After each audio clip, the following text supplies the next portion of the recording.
নমস্কার, মায়ের কিচেনে আপনাদের সবাইকে স্বাগত জানাই। দেখুন, পুজোর মধ্যে যদি আমরা বাঙালি হয়ে ভালো মন্দ রান্নাই না করি আর ভালো মন্দ পেট পুজোটাই না করতে পারি, তাহলে আমরা কেমন হলাম বাঙালি? চারিদিকে পুজোর শোরগোল, ঠাকুর দেখা সব কিন্তু শুরু হয়ে গেছে। রাস্তায় রাস্তায় প্যান্ডেল, মানুষের ভিড়, খাবারের দোকান, আলোকসজ্জায় যেন ভরে উঠেছে। আমরা গোটা বছর এই কটা দিনের জন্যই অপেক্ষা করি, আর এই সময় খাওয়া দাওয়ার পালাটা তো তোড়জোড় করে চলে বলুন। তাই আজকে পূজার শুভারম্ভ করলাম গরম গরম পোলাও আর কষা মাংস দিয়ে। বাঙালিয়ানায় যে তিনটি খাবার জনপ্রিয় থ্রু আউট সারা বছর, আর পুজোতে আরও বেশি যেন জনপ্রিয় হয়, সেগুলো হলো বিরিয়ানি, পোলাও আর ফ্রাইড রাইস। সব থেকে বেশি অর্ডার করা ডিশগুলো কিন্তু এগুলোই হয়। বছরের অন্য অন্য সময়ের মতো বার্গার, পিৎজা যতই মানুষ খাক না কেন, পুজোতে এগুলো যেন সেই ইমোশন, পুজোর মেজাজ, আবেগ সব ফিরিয়ে আনে। সত্যি বলতে কি, আমরাও বাইরে গেলে যখন খেতে চাই, এই তিনটে খাবারের বাইরে অর্ডারই করি না, কারণ বছরের এই সময়টা অন্য খাবারের সেই ফিল্ডেইটাই দেয় না। এই কম্বিনেশনটা কিন্তু বাঙালির হাতে আলাদাই জায়গা করে নিয়েছে। পোলাও বলো আর মাংসই, দুটো যেন একে অপরের জন্য তৈরি।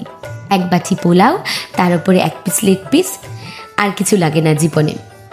দেখো, পুজোর সময় বাড়িতে রান্নার চাপ তো থাকেই, কিন্তু চাপটা আলাদাই মজার। মা রান্নাঘরে ব্যস্ত, আমরা মাঝে মাঝে একটু গিয়ে হাত লাগাচ্ছি আর একটু টেস্ট করছি, কখন রান্না শেষ হবে সেই অপেক্ষা। পুরো পরিবেশটা তো পুজোর অংশ, আর তাই আজকে ভাবলাম তোমাদের সাথে এই রেসিপিটা শেয়ার করি। এখন মজার ব্যাপারটা হলো, পোলাও মাংস বলতে আমাদের মাথায় আসে পুজো, বিয়েবাড়ি, বড় কোনো অকেশন, কিন্তু অনেস্টলি বলতে এটা যে কোনো দিনেই বানানো যায়, শুধু একটু ইচ্ছে আর একটু সময় লাগে।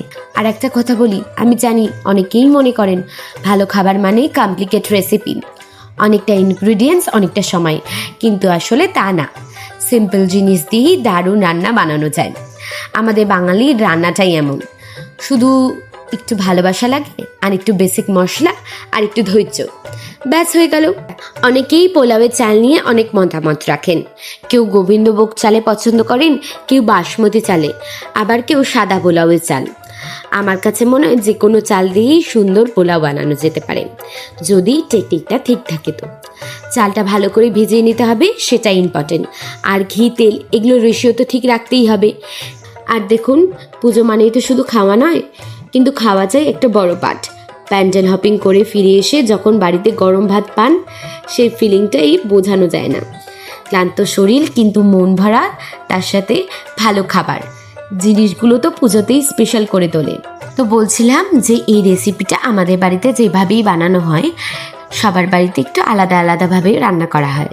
কারো মশলা বেশি, কারো একটু কম, কেউ ঝোল রাখে, কেউ বাবা শুকনো পছন্দ করে। এটাই তো মজা, নিজের মতো করে বানান, নিজের পছন্দ মতো করে বানান।